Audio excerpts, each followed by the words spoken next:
Wow, what an amazing view. I'm so glad that this bridge is here, though, because it would take me so long if I had to go around this entire canyon. But that does make me wonder, how do engineers design bridges? They have to make sure they can hold up to forces, which would mean knowing what all the forces are that are acting upon the bridge, and probably a lot of math. I'm Annika, a first-year student studying creative technology and design at CU Boulder, and let's learn about how to calculate forces on a bridge. Today, we're going to learn how to calculate the internal forces on a truss bridge.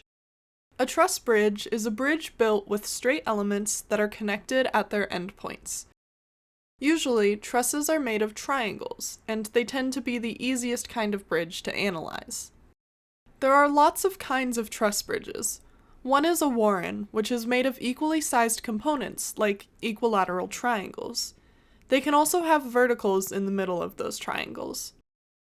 Another is a pratt, which has the elements, the bars, arranged in right triangles that, along the bottom, have their hypotenuses facing inward. And then there's the how, which is like the pratt but facing outward instead. When it comes to calculating forces on truss bridges, there are a few important things to note. One, we want bridges to be still, which means the forces on the bridge must be in equilibrium. In other words, the sum of all the forces must add to zero.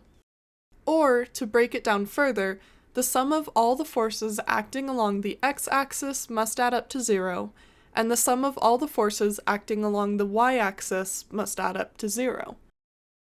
Also, with truss bridges, we can assume that all the forces converge at the joints of the structure, so we only have to look at the joints to determine all the acting force values.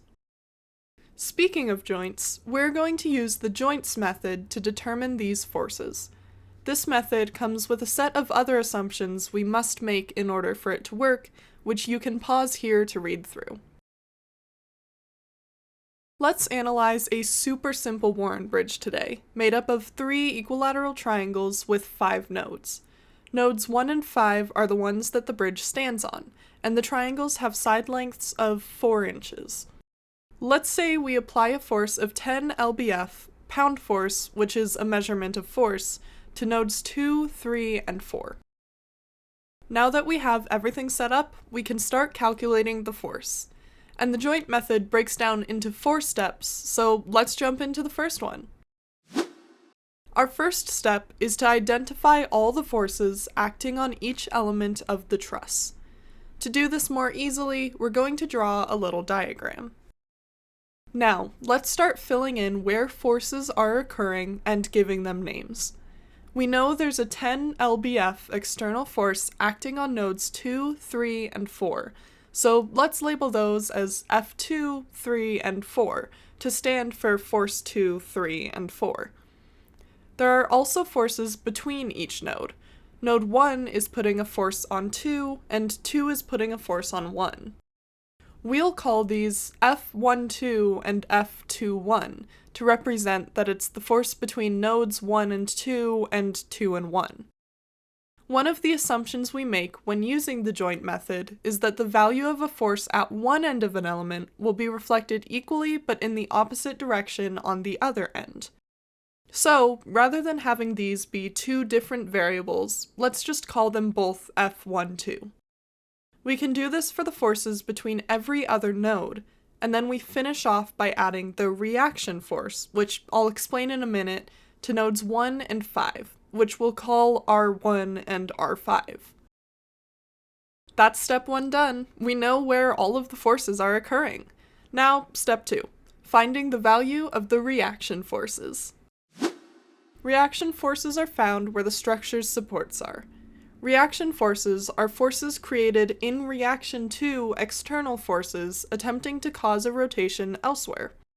Essentially, because F2 and F3 are pulling downward, and node 1 is locked in place, the structure wants to rotate around node 1 clockwise. But node 5 stops this from happening with a reaction force. This same thing happens around node 5, where the structure wants to rotate counterclockwise around node 5, but can't because node 1 is stopping it. In order to calculate these reaction forces, we need to add up the moments of force acting on each node, which is all the forces affecting the attempted rotation around the node. We calculate a moment of force by multiplying the magnitude of the force by the perpendicular distance between the point of rotation and the line of action of the force, which we represent with m equals F times d.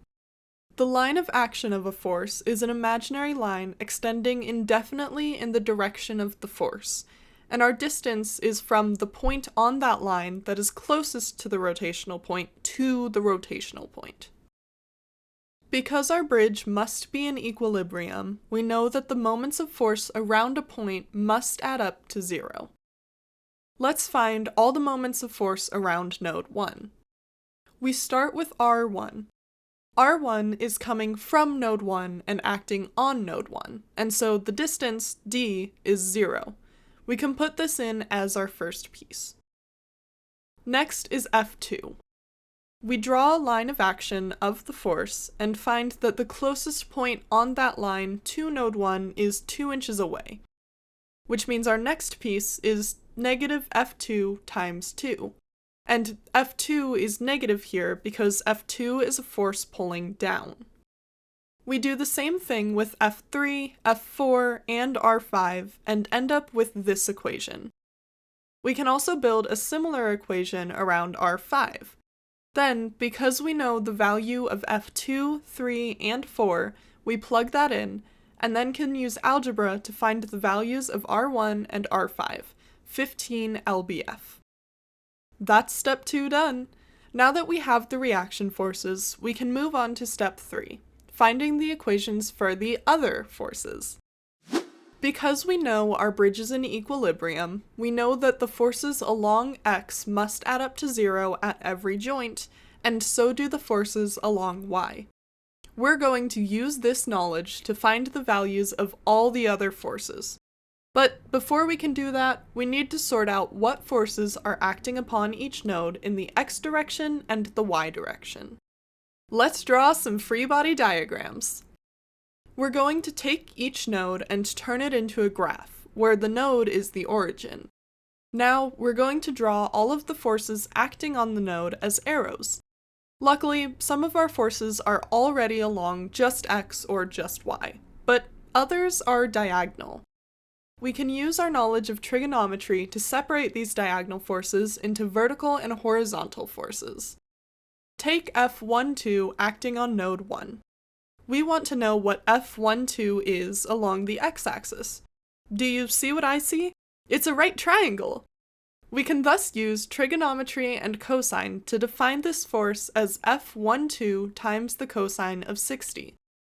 We also have to get its vertical piece, which we can use sine for.